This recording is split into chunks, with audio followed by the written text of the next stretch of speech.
स्वागत है आप सभी का ए टू बी टू स्टडी की यूट्यूब चैनल में। दोस्तों आज की वीडियो में हम आपको थ्योरिकल पढ़ाने वाले हैं जो कि आपके फिजिक्स के चैप्टर का बहुत ही मोस्ट इम्पॉर्टेंट चैप्टर है जिसका नाम है प्रकाशिकी यानी कि ऑप्टिक्स। दोस्तों आपके फिजिक्स चैप्टर का ये बहुत ही मोस्ट इम्पॉर्टेंट चैप्टर है प्रकाशिकी। इससे बहुत ज़्यादा प्रश्न बनते हैं एग्जाम में और ये काफ़ी बड़ा भी चैप्टर है। तो इस चैप्टर को हम 2 से 3 पार्ट में वीडियो कर करके इसको हम कंप्लीट करेंगे और इसके न्यूमेरिकल बेस्ड क्वेश्चन को भी सॉल्व करने की कोशिश करेंगे। दोस्तों आज की जो हमारी क्लास है वो फिजिक्स की है और ये हमारी 13वीं या फिर 14वीं क्लास होने वाली है। हमारी बहुत सारी वीडियो क्लासेस जो है ऑलरेडी हमारी चैनल पर अपलोड कर दी गई हैं। अगर आपने उन वीडियोज़ को नहीं देखा है तो हमारी प्लेलिस्ट में विजिट करें। आपको वहाँ पर फिजिक्स, केमिस्ट्री और बायोलॉजी सभी का अलग अलग आपको चैप्टर वाइज जो प्लेलिस्ट है वो अवेलेबल मिल जाएगा।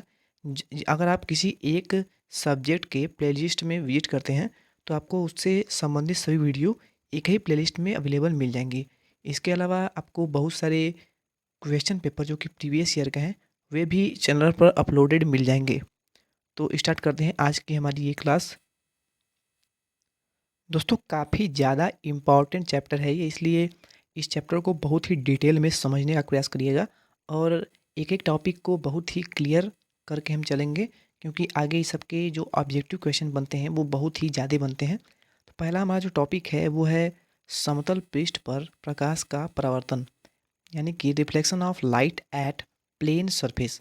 समतल पर प्रकाश का परावर्तन किस प्रकार होता है आइए हम जान लेते हैं। प्रकाश जो होता है ये एक ऐसा विकिरण है जिसकी सहायता से हम अन्य वस्तुओं को देख सकते हैं परंतु यह स्वयं दिखाई नहीं देता है। प्रकाश ऊर्जा का एक ही रूप है। दोस्तों प्रकाश के कारण ही हम किसी वस्तु को देख पाते हैं। प्रकाश की अगर डिफिनेशन हमें लिखना हुआ तो हम कैसे लिखेंगे? हम लिखेंगे कि प्रकाश एक ऐसा माध्यम है जिसके द्वारा हम किसी वस्तु को देख सकते हैं, उसे ही हम प्रकाश कहते हैं। वास्तव में प्रकाश एक प्रकार की विकिरण ऊर्जा है जो विद्युत चुम्बकीय तरंगों के रूप में गमन करता है। निर्वात में प्रकाश की चाल 3 × 10⁻⁶ मीटर पर सेकेंड होती है। दोस्तों ये आपको याद होना चाहिए। प्रकाश की जो चाल होती है ये आपको न्यूमेरिकल बेस्ड क्वेश्चन जब हम कराएंगे तो ये जो आंकड़े हैं इसको आपको याद करना होगा। 3 × 10⁸ मीटर पर सेकेंड प्रकाश की चाल होती है निर्वात में। अगला है प्रकाश का परावर्तन यानी कि रिफ्लेक्शन ऑफ लाइट। लाइट का जो परावर्तन होता है प्रकाश का वो हम जान लेते हैं। जब प्रकाश किसी चिकनी सतह पर टकराता है तो यह सतह से टकराकर वापस लौट जाता है। दोस्तों आपने देखा होगा जब प्रकाश किसी चिकनी सतह पर या फिर वो कोई शीशा हो, शीशा मान लीजिए, तो उस पर जब प्रकाश पड़ती है तो वो वापस आ जाती है और कभी-कभी ऐसा भी होता है कि वो रिफ्लेक्शन हो जाता है उसका प्रकाश का और वो फैल जाता है चारों तरफ। तो इसी घटना को हम प्रकाश का परावर्तन कहते हैं। जैसे कि आप देख सकते हैं यहाँ पे कोई चिकना सतह है यानी मान लीजिए ये आपका दर्पण है और इस पर प्रकाश जो है ये आपतित प्रकाश की किरण हुई, इसे आपतित किरण कहते हैं। जहाँ पे प्रकाश आ रही है इसे आपतित किरण हम कहते हैं और ये जो प्रकाश इस पे पड़ रही है वो परावर्तित होकर के यहाँ पर वापस चली जा रही है, तो इसे हम परावर्तित किरण कहते हैं। ये हमारा परावर्तित किरण कहलाएगा और ये जो हमारा किरण आ रहा था ये आपतित किरण कहलाएगा। इसे भी आप याद रखिएगा। काफ़ी बार पूछा जाता है कि आपतित किरण और परावर्तित किरण में अंतर। दोस्तों ये जो बीच में है ये आपका अभिलंब होता है और इनके बीच में जो कोण होता है वो दोनों बराबर होता है।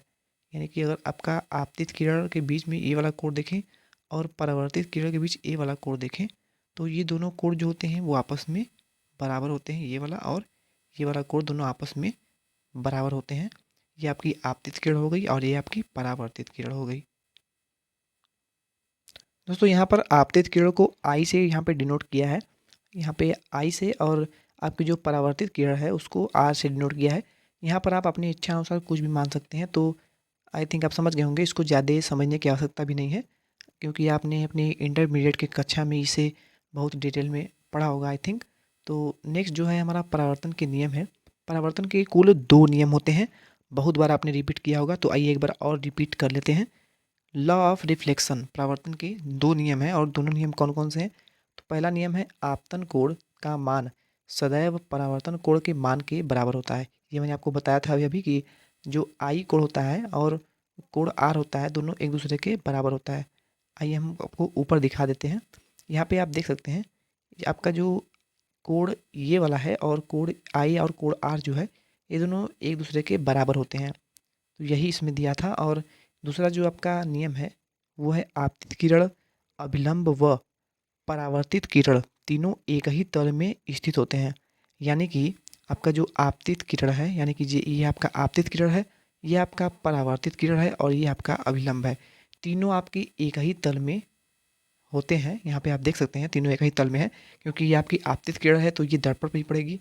अविलंब भी आपका दर्पण पे ही है और ये जो परिवर्तन हो रहा है ये अविलंब से टकरा कर, यानी कि इस सतह से टकरा कर ही आपका परावर्तन हो रहा है। तो तीनों एक ही सतह में स्थिर होते हैं। यही दो नियम है आपके परावर्तन के। नेक्स्ट है आपका प्रतिबिंब, यानी कि इमेज क्या होता है ये ध्यान जान लेते हैं इसको हमें। यदि किसी वस्तु से आने वाली प्रकाश की किरणें परावर्तन के पश्चात किसी अन्य बिंदु पर मिलती हैं या मिलती हुई प्रतीत होती हैं तो इस बिंदु को उस वस्तु का प्रतिबिंब कहते हैं। दोस्तों बहुत ही आसान सा है। यदि किसी वस्तु से आने वाली प्रकाश की किरणें परावर्तन के पश्चात किसी अन्य बिंदु पर मिलती हैं या फिर मिलती हुई प्रतीत होती हैं तो इसी बिंदु को हम वस्तु का प्रतिबिंब कहते हैं।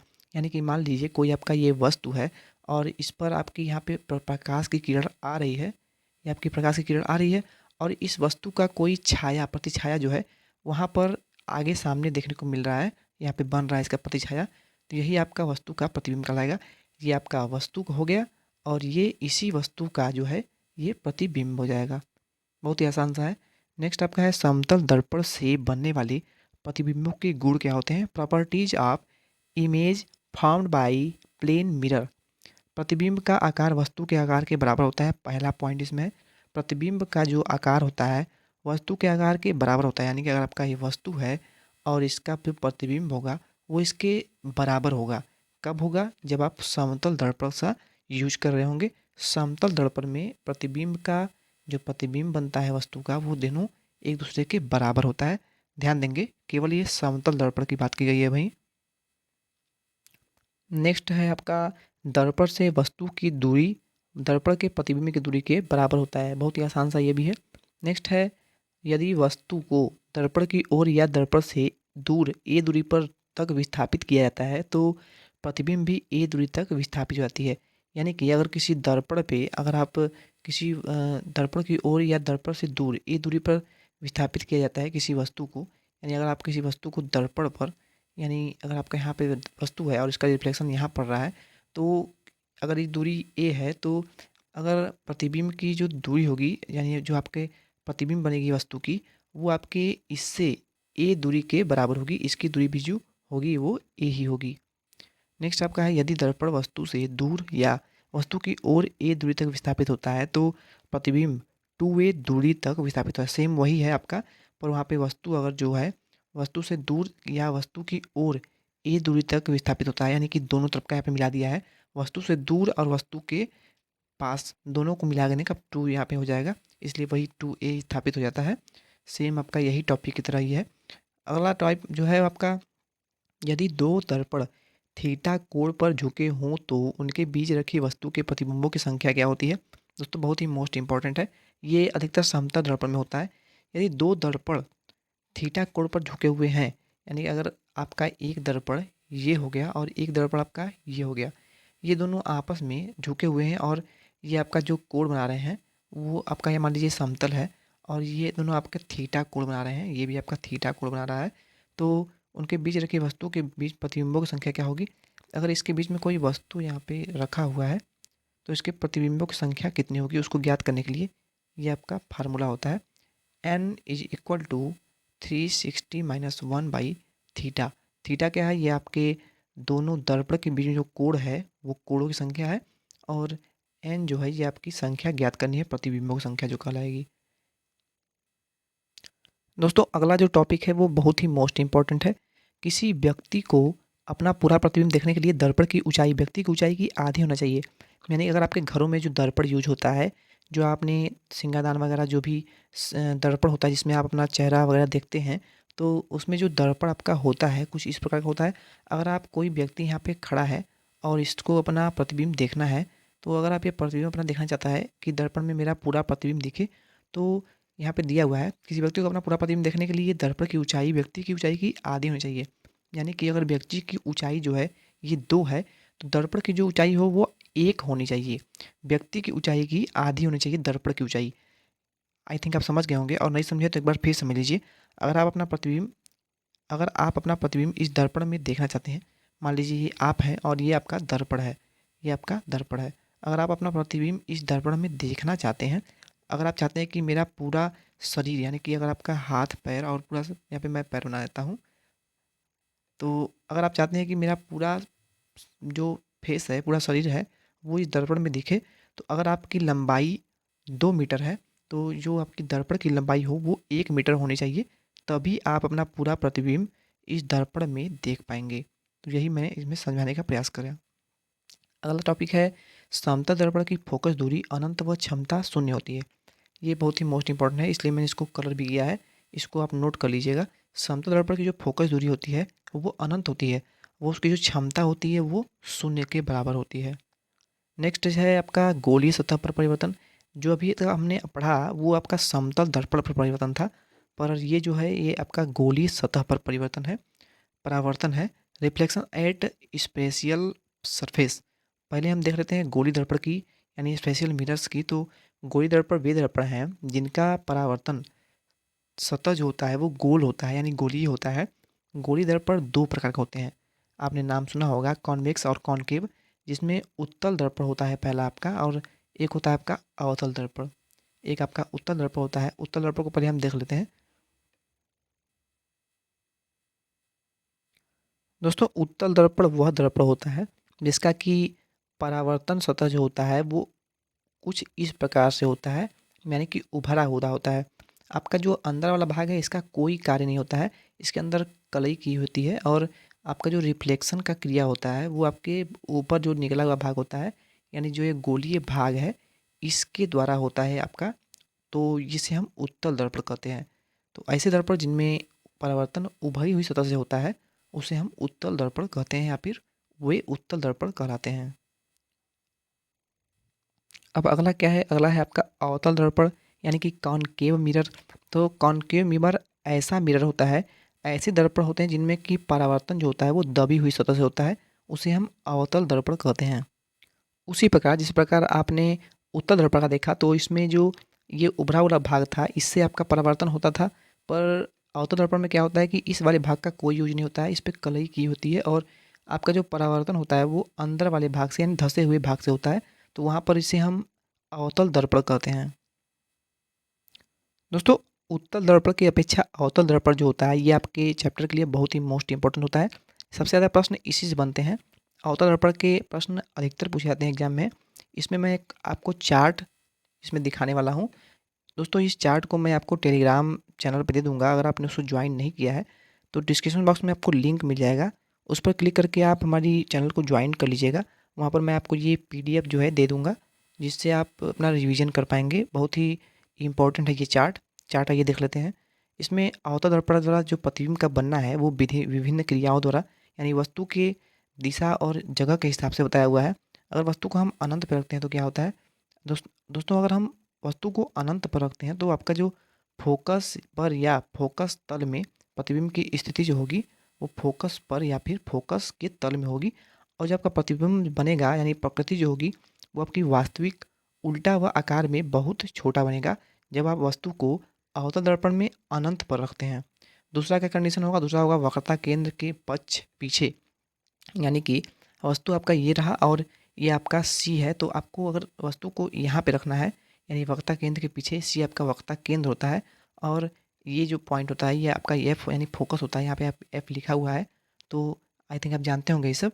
और इसमें जो इस क्रिया में क्या होता है कि आपका जो प्रतिबिंब होता है वो फोकस व वक्रता केंद्र के बीच में प्रतिबिंब बनता है। वस्तु का जो प्रतिबिंब बनेगा वो फोकस व वक्रता केंद्र के बीच में बनेगा, यानी आपका ये फोकस हो गया और ये आपका वक्रता केंद्र होगा, तो वस्तु आपका यहाँ पे बनेगा। और इसकी प्रकृति क्या होती है, तो वास्तविक उल्टा व सीधा छोटा होता है प्रतिबिंब की प्रकृति। इसी प्रकार आप अगर वक्रता केंद्र पर वस्तु रखते हैं तो उसका यहाँ पे देख सकते हैं, इसका भी मैं देख लेता हूँ।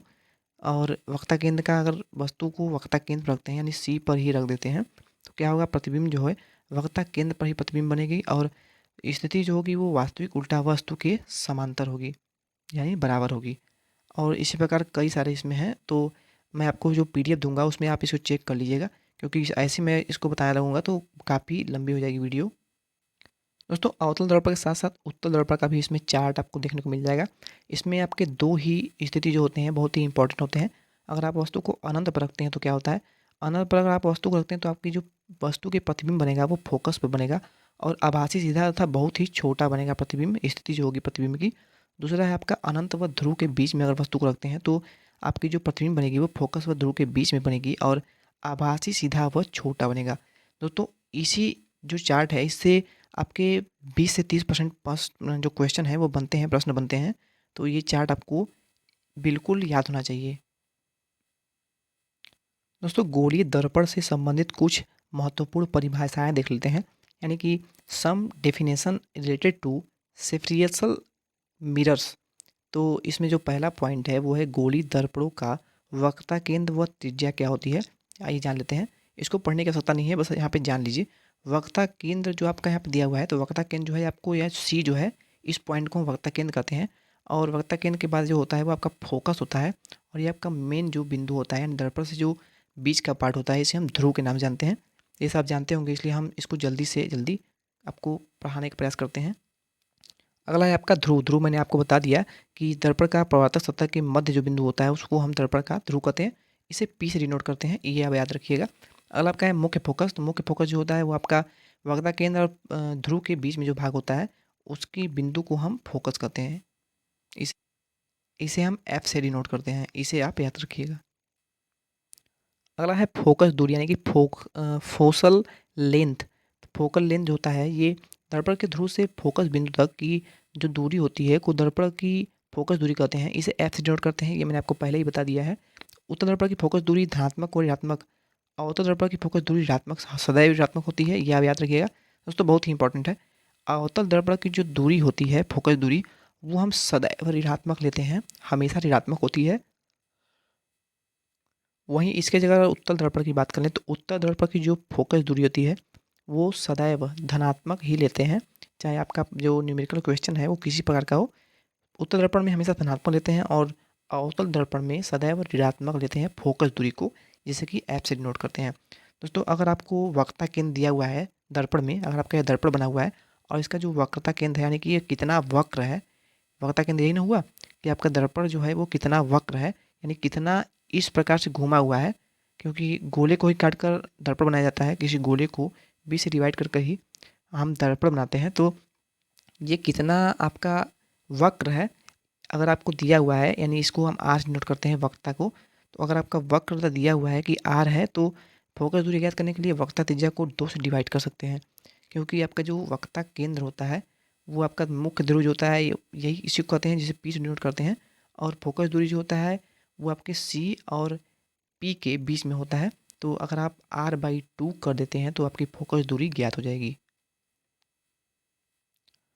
तो दोस्तों, इस आज की जो हमारी क्लास है इसको इसी पर समाप्त करते हैं।